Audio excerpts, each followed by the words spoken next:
Hello friends, welcome back to my YouTube channel. આજે આપણે ધોરણ 4ની વિષય ગણિતનું યુનિટ 5 દુનિયા જોવાનો રસ્તો જે છે તેનું ટેક્સ્ટબુક સોલ્યુશન એટલે કે ચોપડીના જવાબ જોવાના છે.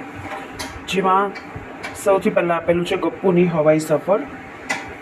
આ તમારે વાંચવાનું રહેશે. પંખો જે છે તમે જુઓ છો ઉપરથી તો કેવો દેખાય છે, ધૂળવાળો ને એવું બતાવે છે ને, એવી જ રીતે પંખો નીચેથી કેવો દેખાય છે પંખો એ તમારે દોરવાનું છે.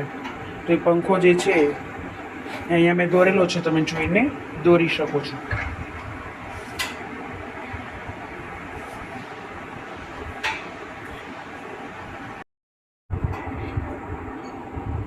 શું તમે વિચારી શકશો કે શા માટે ગપ્પુ જગ પર નીચે પડેલું ચીઝ જે છે તે જોઈ શકે છે, પણ ચિંકી શા માટે જોઈ શકતી નથી? કારણ કે ચિંકી નીચે એટલે કે ભોયદળિયા ઉપર હોવાથી ટેબલ પર પડેલું જગ પર પડેલું ચીઝ જોઈ શકતી નથી.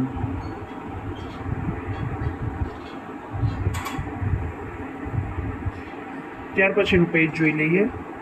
વર્ગખંડ ઉપરથી કેવો બતાય છે તેની નિશાની કરવાની છે. તેમાં આપણે જોઈ શકીએ છીએ કે કેવી રીતે જે છે તે રેલવેના પાટા ઉપરથી બતાય છે.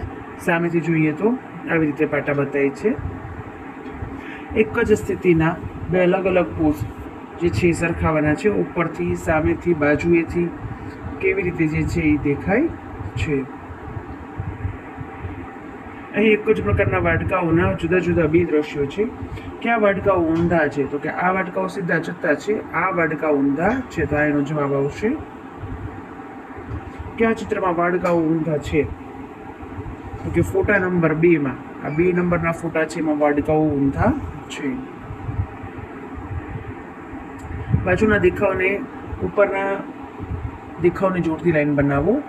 આ જે છે એ આ છે અને આ ચિત્ર છે એ આ છે. તમારે જે છે એ ડ્રો કરવાની છે લાઈન. તમારા બુટ્ટો બાજુનો દેખાવ, આ બાજુનો દેખાવ, આ સામેનો દેખાવ અને આ ઉપરનો દેખાવ બરાબર દોરવાનો પ્રયત્ન કરવાનો છે. મેં અહીંયા દોરેલા છે, તમે જોઈને દોરી શકો છો.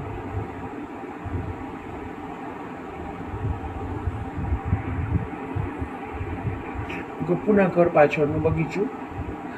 તમને ગપ્પુના ઘર પાછળનો બગીચો તો યાદ જ છે બરાબર. આ પ્રશ્નના જવાબ આપવાના છે.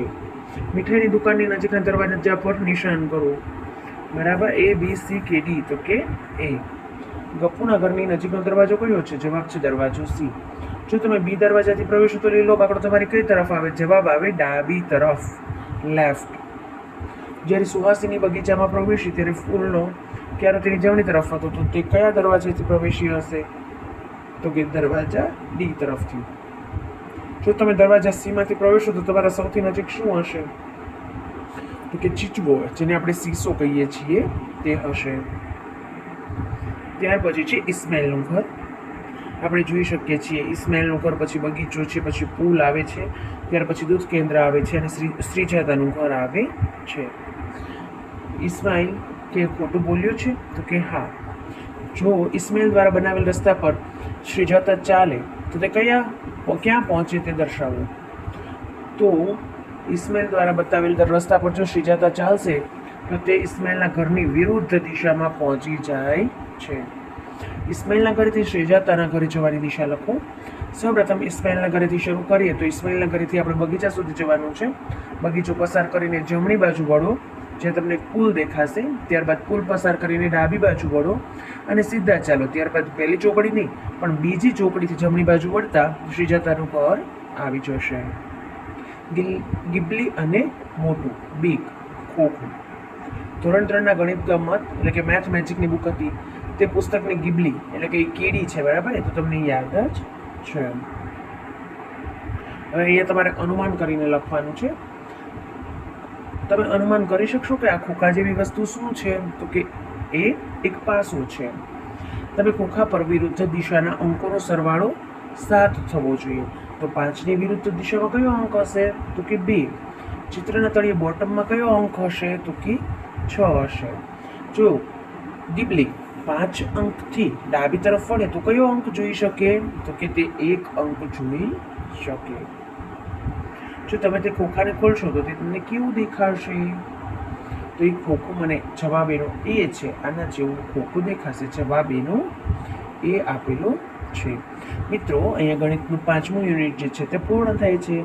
ફરી મળીશું નવા વિડીયોમાં નવા યુનિટના સોલ્યુશન સાથે. C you.